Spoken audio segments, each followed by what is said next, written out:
नमस्कार. इकडे महाभारताच्या युद्धामध्ये प्रत्येक राज्य आता कोणाच्या बाजूनी लढणार याचा निर्णय होऊ लागलाय.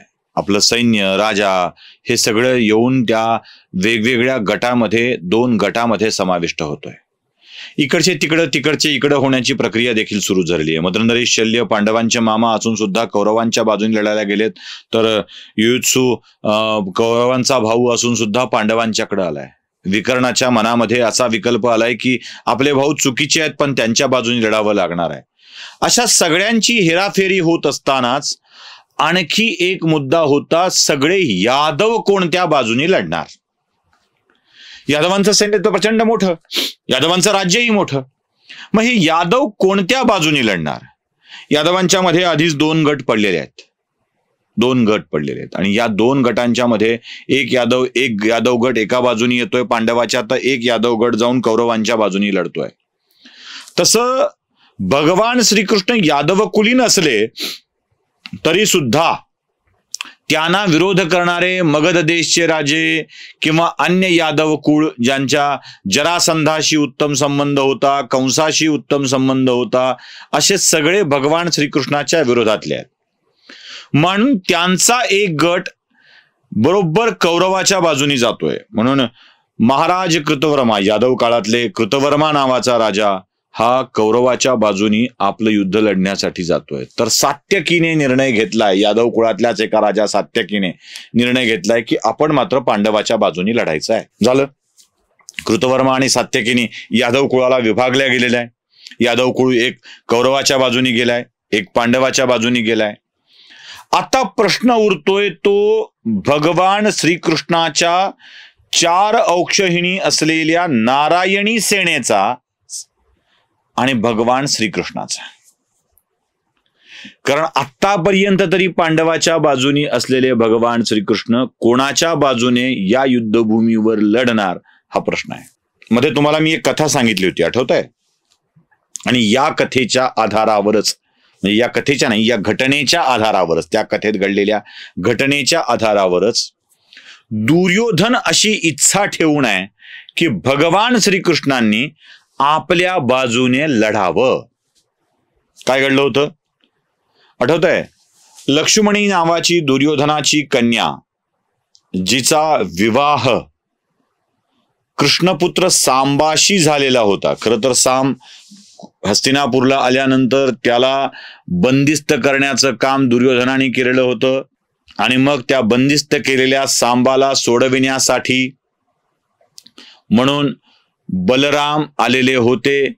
बलरामाने सगळी हस्तिनापूर नगरीच नांगरानं उखडून टाकण्याची, नांगरण्याची धमकी दिली होती. बलरामाच्या या धमकीला घाबरून सांबाला आणि लक्ष्मणीला सोडून द्यावं लागलं होतं दुर्योधनाला. आता सांबाची पत्नी आपली कन्या असल्यामुळे कृष्ण आपल्या बाजूने येईल. कृष्ण खरं तर व्याही, आपल्या बाजूने येईल, आपल्या बाजूने बळ उभं करेल हा विश्वास दुर्योधनाच्या मनामध्ये आहे. तर अर्जुनाच्या मनामध्ये असं आहे की तिकडे व्याही असेल पण इकडे थेट मेवणा आहे. थेट मेवणा आहे. कृष्णाची बहीण सुभद्रा ही अर्जुनाची पत्नी आहे, त्यामुळं आपल्या मेवण्याला मदत करायलाच कृष्ण पुढे येईल अशी इच्छा, अशी भावना अर्जुनाच्या मनामध्ये आहे. नरनारायण हा भाग तर वेगळाच राहिला. इथे आपलं युद्ध, नातं, युद्धाच्या सगळ्या रणनीती या गोष्टींचा विषय आहे. दोघांनाही कृष्णाची मदत हवी आहे. एके दिवशी दुपारी भगवान कृष्ण जेवण करून वामकुक्षी घेत असताना, निद्राधीन झालेले असताना, सुरुवातीला दुर्योधन आत जातो आणि म्हणतो की ते उठेपर्यंत मी बसून राहीन. वामकुक्षी थोड्या वेळाची असते. खरं तर भगवान वामकुक्षी घेतात, निद्राधीन होतात हा शब्दच मुळात चुकीचा ठरतो. अहो, देव झोपल्यावर आपण जागे राहू का? जाग सोडून द्या, जिवंत राहू का? हा प्रश्न आपल्या सगळ्यांच्या मनामध्ये असतो.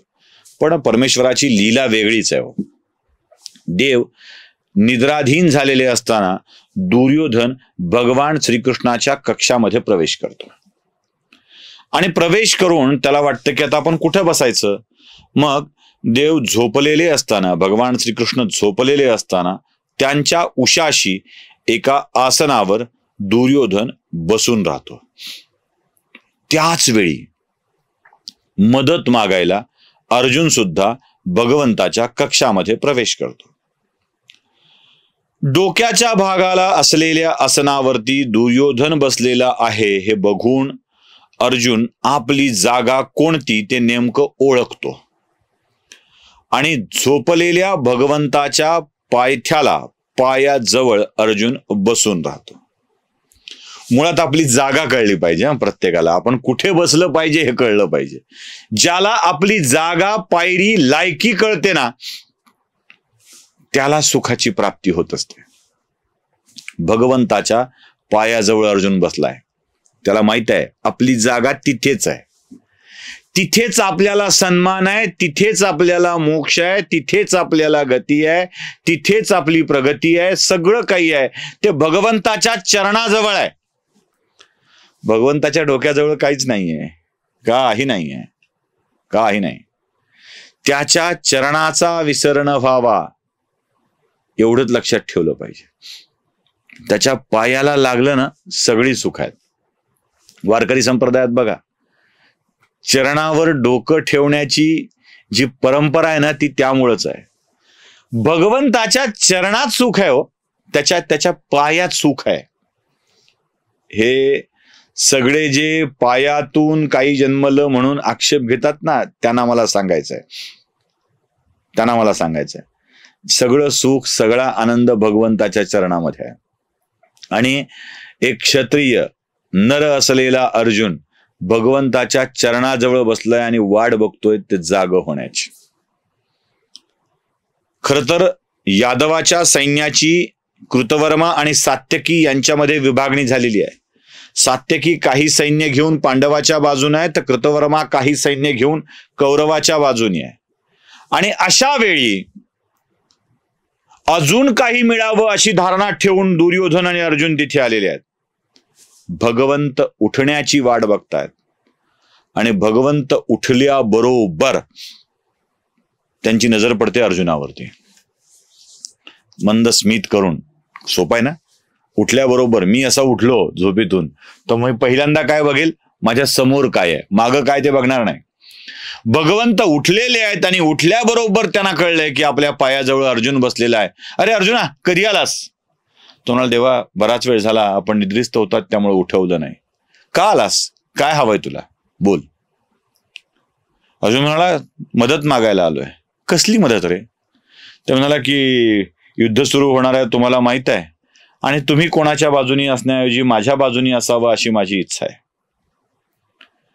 कृष्ण म्हणतो, ठीक आहे, पण माझ्या समोर एक समस्या आहे. समस्या अशी आहे की शस्त्रसज्ज असलेली माझी नारायणी सेना किंवा मी, असे दोन ऑप्शन आहेत, असे दोन पर्याय आहेत. शस्त्रविहीन असलेला मी किंवा शस्त्रसज्ज असलेली, प्रशिक्षित असलेली नारायणी सेना. 4 ऑप्शननी नारायणी सेना आहे, त्यापैकी एक माग. तेवढ्यात दुर्योधन चिडतोय आणि म्हणतोय, देवा मी आधी आलोय, मी अर्जुन नंतर आलाय, त्यामुळं मागण्याचा अधिकार माझा आहे. देव त्याच्याकडे बघतात आणि म्हणतात, दुर्योधना तू आधी आला असशील तरीही मी कृष्णा माफ करा अर्जुनाला पहिल्यांदा बघितलेला आहे, त्यामुळं हक्क त्याचा आहे. बोल अर्जुना, काय हवंय तुला? दुर्योधनाची अस्वस्थता वाढती आहे. अर्जुन नम्रपणे देवाच्या समोर हात जोडून उभा आहे आणि अर्जुन एकच मागणी मागतोय, देवा सैन्य घेऊन काय करू? तुम्ही मला हवे आहात, तुम्ही या. इकडे दुर्योधनाच्या मनामध्ये उकळ्या फुटतायत. बरं झालं सुंठी वाचून खोकला गेला. यांनी शस्त्रविहीन कृष्ण मागितला, अर्जुनाने कृष्ण मागितलाय, कृष्णाने तथास्तु म्हटलाय. नारायणी सेना दुर्योधनाला देण्याचं कबूल केलं आणि स्वतः अर्जुनाच्या सोबत राहण्याचं कबूल केलं. खरी गंमत तर पुढे आहे, ती आपण बघणार आहोत पुढच्या भागामध्ये.